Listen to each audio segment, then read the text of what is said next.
Devi, você pode fazer a parte em sânscrito, por favor? Tá. Você canta o mantra e daí eu faço, tá? Ok. Om Namo Bhagavate Vasudevaya. Om Namo Bhagavate Vasudevaya. Om Namo Bhagavate Vasudevaya. Om.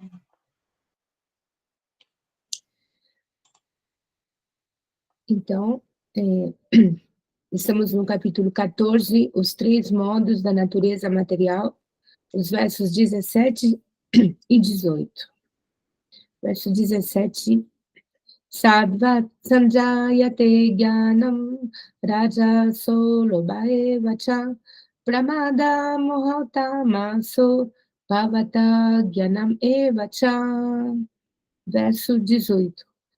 Urdhvam gachanti sattvastha madhye tishtanti rajasaha jaganya guna vrittistha adho gachanti tamasaha. Gratidão. Então, vamos para o verso 17. Do modo da bondade, desenvolve-se o verdadeiro conhecimento. Do modo da paixão, desenvolve-se a cobiça. E do modo da ignorância, desenvolve-se a tolice, a loucura e a ilusão. Verso 18. Aqueles situados no modo da bondade gradualmente elevam-se aos planetas superiores. Aqueles no modo da paixão vivem nos planetas terrestres, e aquele no abominável modo da ignorância descem para os mundos infernais. Vou ler de novo, verso 17. Do modo da bondade, desenvolve-se o verdadeiro conhecimento. Do modo da paixão, desenvolve-se a cobiça. E do modo da ignorância, desenvolve-se a tolice, a loucura e a ilusão. Verso 18. Aqueles situados no modo da bondade gradualmente elevam-se aos planetas superiores. Aqueles no modo da paixão vivem nos planetas terrestres. E aqueles no abominável modo da ignorância descem para os mundos infernais. Então, esse verso, ele não é difícil de se entender, né? Mas eu acho importante a gente entender o que são os modos e como eles funcionam, né? Para a gente entender, a gente usar de modo prático na nossa vida isso. Então, eu vou falar um pouco do que os modos, os gunas, né? Que são como se fossem cordas que nos atam ao mundo chamado material. Então, existem 3 modos que regem tudo que a gente vê, que a gente toca, que a gente sente. Esses modos são Tamaguna, Rajaguna e Sattva-guna, que são o modo da ignorância, da paixão e da bondade. Então, eu vou falar um pouquinho de Tamaguna, vou falar algumas características, tá? A gente fala qualidades, mas não são bem qualidades, são características que caracterizam tudo que a gente entra em contato nesse mundo. Então, Tamaguna fala de inércia, letargia, preguiça, fala dos vícios que nublam a nossa mente, das intoxicações, da negatividade, do vitimismo, da sujeira, da desordem, do medo, do apego, da depressão. Então, são características que a gente vê que são ruins, né? Entre aspas, assim, para a nossa vida, porque se a gente vive uma vida baseada nessas influências, a gente meio que como se a gente se vestisse, se a gente se ornamentasse com essas qualidades, entre aspas, né? A gente vai, como se a gente, fazendo uma analogia, a gente se vestisse como um mendigo, assim. E quando a gente faz a passagem e a mente está vibrando dessa forma, de uma forma baixa, né? Porque Tamaguna é uma gravidade muito intensa e leva a mente para baixo. Quando a gente está nessa vibração, a gente vai fazer a passagem e vai ocupar um espaço parecido com essa vibração. Então, que ele fala dos mundos infernais, que são planetas inferiores, né? São lugares que você vai renascer em lugares que tem a mesma compatibilidade com a vibração que está a mente, a sua mente, né?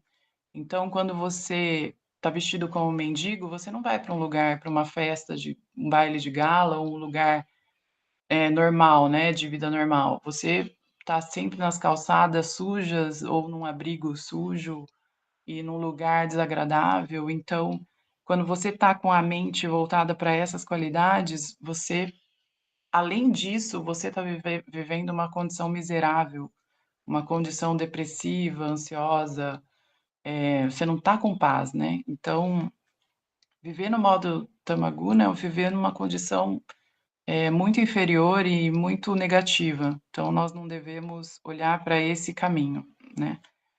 Ele é importante em alguns momentos, sim. Os modos eles têm a sua função, né? Então, quando a gente dorme, a gente fica na inércia para descansar e tudo. Só que o problema não é o que a gente, se a gente está usando, o problema é como a gente usa, o foco que a gente dá, e o equilíbrio, né, de olhar e dosar o que a gente quer para a gente. Então, isso é importante a gente entender. Rajaguna, eu vou falar algumas características. Como Tamas é o momento da inércia, é o corpo inerte. Raja já é o corpo em movimento. Então, o desejo, a paixão, a ambição, a agitação, a emoção intensa, a competição, o dinamismo. Rajaguna rege as coisas que a gente faz no dia a dia. Então, se você for ver, é bom para realizar o Dharma, porque você precisa ter esse dinamismo para você trabalhar, para você se exercitar, né? O movimento é importante. Mas, assim, o quanto você está nesse movimento. Então, vamos supor, se você está excessivamente em Rajaguna, você pode ficar ansioso, ter excesso de estresse, esgotamento. E você, nesses dois modos, você está nutrindo apenas seu corpo material. Você está apenas olhando para a matéria, né?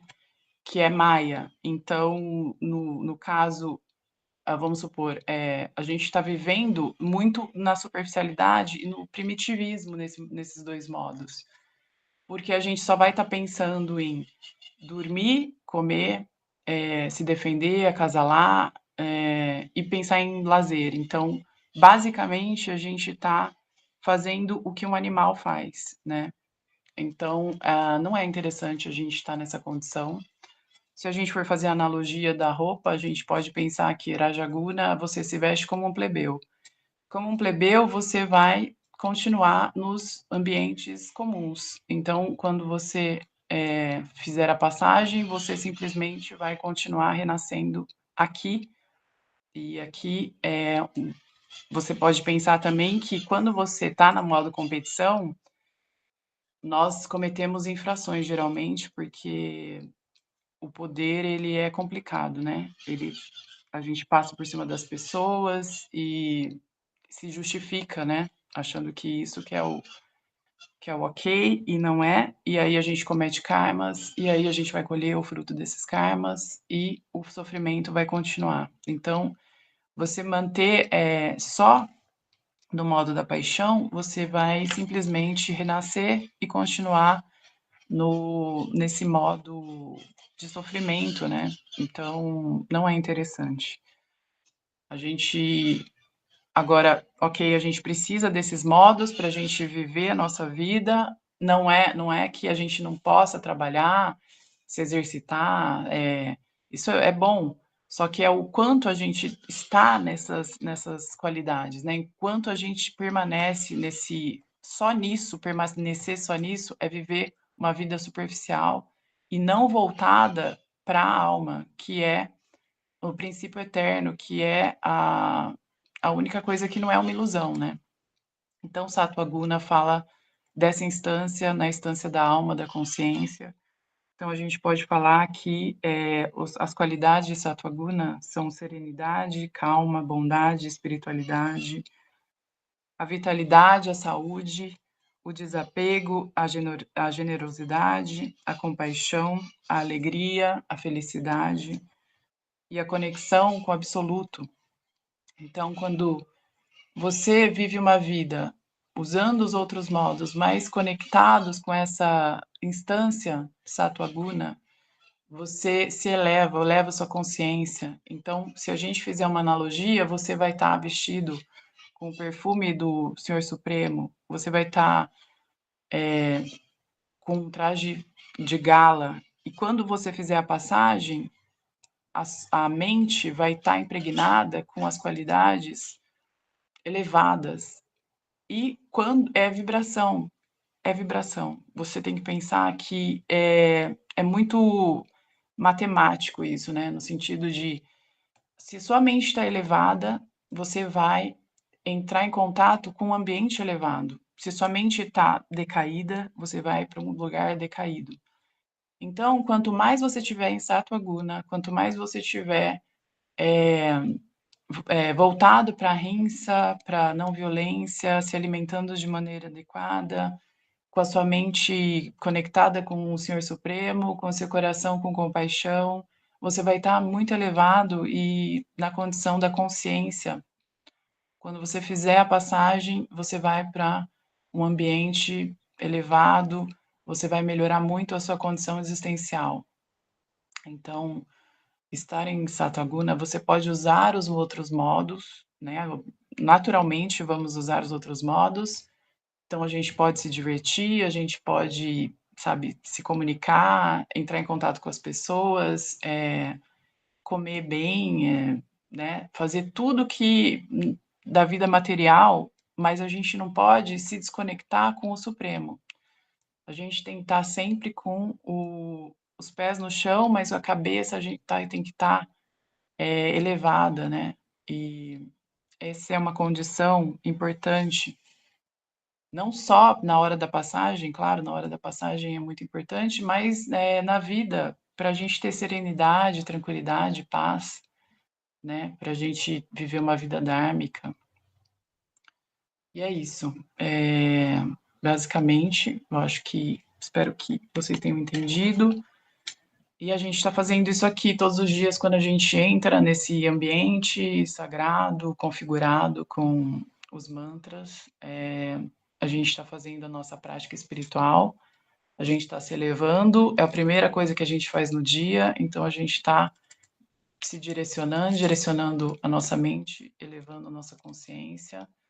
Isso é maravilhoso, isso é Sattva-guna, e o importante é a gente se manter na disciplina.